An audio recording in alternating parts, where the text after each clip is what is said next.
Hi, I'm Deacon Stefan. I'm a seminarian for the Archdiocese of Washington, and this is my vocation story. I come from a Filipino family. I was born and raised Catholic, and I'm the second of three children.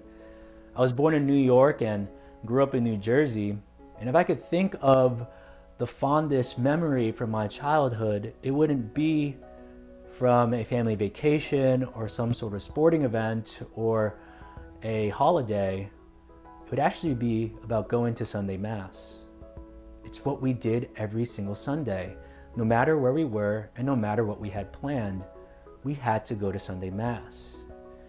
It's all I knew, and actually it wasn't until I grew up that I realized that that's not the case for every single family. But my thoughts about the priesthood didn't begin until I started going to college. I went to the University of Maryland College Park, and for about the first 2 years of my time there, I did what most college students did, which was to do what I wanted to do. And for me, that was playing a lot of video games and sleeping. If I wasn't doing either of those two activities, I was probably eating in the dining hall. But the one thing I still did, regardless of what happened or where I was, is I went to Sunday Mass. Every Sunday, I went to Mass. And about midway through my second year of college, I broke up with a longtime girlfriend that I had, and I didn't know what to do. I was so confused, and the only thing I could think of doing was to contact the priest to go to confession. So I looked on the Catholic Church website, and I found the chaplain's email, Father Rob Walsh, and I emailed him saying, "Father, I need to go to confession right now. It's an emergency."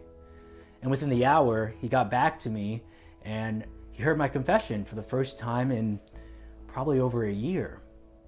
And from that moment, Father Rob, whenever he would see me, would invite me to come to the Catholic Student Center. It wasn't something I really wanted for my faith. I just wanted to go to Sunday Mass.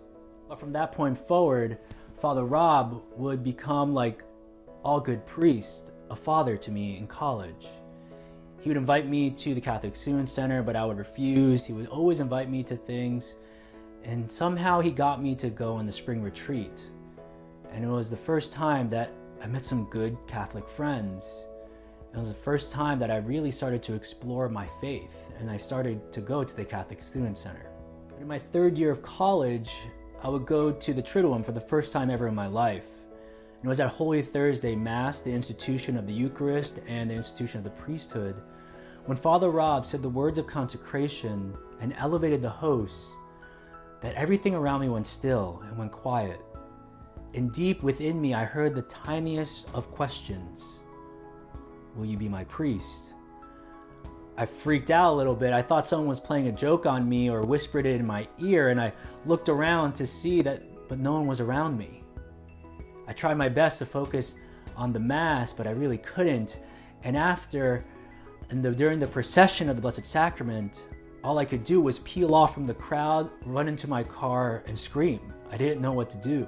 And a month later, I find myself at St. John's in Hollywood in Southern Maryland with some friends, and we decide to go to confession. And it's the first time I'm at this parish, first time I see this priest, and we're behind the screen in confession. And when I finish my confession, he says, "Before I begin, I wanted to tell you something. Throughout your confession, God wanted me to tell you that he wants you to be a priest." And I was shook. I didn't know what to think. I'd never met this priest ever in my life. And then he said, "I want you to buy this book. It's called To Save 1,000 Souls." Then he gave me my penance and an absolution, and I was on my way. I was completely surprised and taken aback, but I never bought the book. Later that summer, I stayed in Maryland to take some summer courses, and I found myself in another parish, and after Sunday Mass, I asked the priest if he could hear my confession, and he said yes. And after I was done with confession, he asked me before I left if I was in college, if I went to Maryland, and if I knew Father Rob Walsh. I said yes.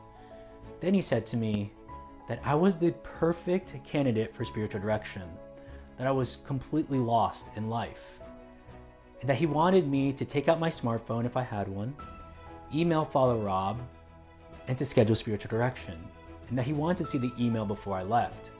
So, not knowing what to do, I took out my phone and sent an email to Father Rob asking for spiritual direction, And then that was it, and I left. Later, Father Rob would reply to my email and we'd schedule a meeting for spiritual direction. When we met for spiritual direction for the first time, I told him everything that had happened those last 3 or 4 months, from Holy Thursday to these encounters with these priests in confession. Then he looked at me and asked if I was serious about the priesthood. He said that if I was serious about the priesthood, I would seriously have to grow up, that I would have to mature and stop being childish. And then he said if I was serious about the priesthood, that we would continue to meet for spiritual direction. But if I wasn't, we would be wasting each other's time. And after some moments, I told him that, yes, Father, I'm serious about the priesthood. So then he reaches back behind him and he gives me a book, To Save 1,000 Souls. Going into my 4th year of college, Father Rob and I would meet for spiritual direction, but that didn't mean I was any less lost, vocationally and personally. By this time, I had changed my major 4 times, and by the end of the fall semester, I would have changed it for the 5th and final time. And because of prerequisites, I couldn't take more than 3 classes a semester. So I got a job working IT at the athletic department at the University of Maryland in the Xfinity Center. Throughout the year, I was just so divided, priesthood or marriage. I didn't really know. Father Rob would get me to go to some vocation events with the Archdiocese, and I would meet with the vocation director occasionally. I even considered dropping out of college just so I could enter seminary to just run away.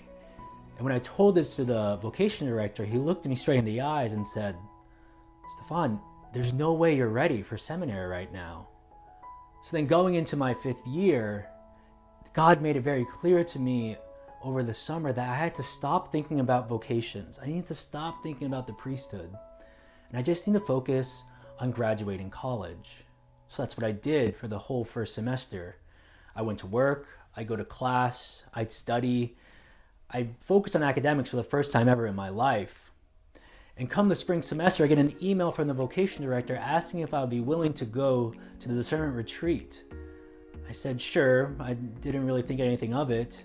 So I went. And then I met with the vocation director during the retreat. I told him everything that had happened in the fall semester. And he said to me, Stefan, I think you're ready to apply to seminary. And I was kind of taken aback because just a year ago, he told me I wasn't ready. And then within the next couple of weeks, after meeting and talking to him a couple more times, he gave me an application to apply to the priesthood. And as my time at Maryland came to a close, I found myself between 2 decisions. I could either continue to work at the University of Maryland, the athletic department, and they opened up a brand new position for me after graduation, but I was still waiting for my application to seminary. And after graduating, I decided to walk the Camino de Santiago de Compostela in Spain, and my boss and I agreed that I would work this new position when I came back in August. But on my last day of work that summer before I left for Spain, I got a call from the vocation director. And he told me that I was accepted into seminary. And the amount of joy and peace that overcame me when he told me that, I knew at that very moment that I had to go to seminary, that I couldn't take this position in August. So I went upstairs, went to my boss and told him the good news, told him I was accepted into seminary.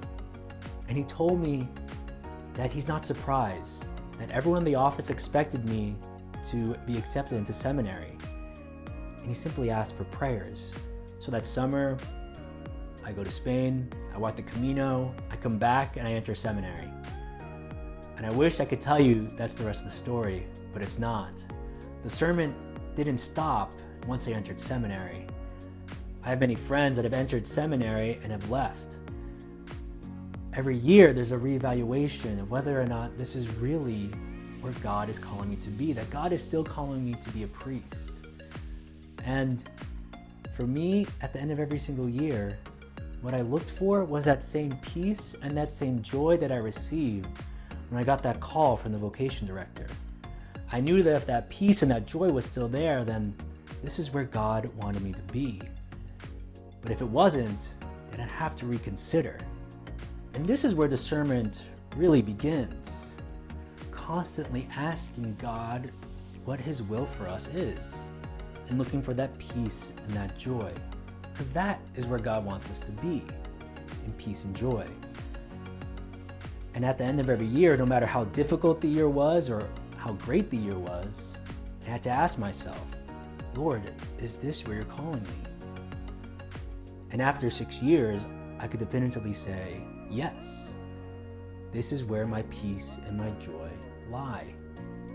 And God willing, this summer, during ordination, I could lay down my life on the marble floor and answer the question that God asked me so many years ago. Will you be my priest? And I could answer, yes, Lord, I'll be your priest.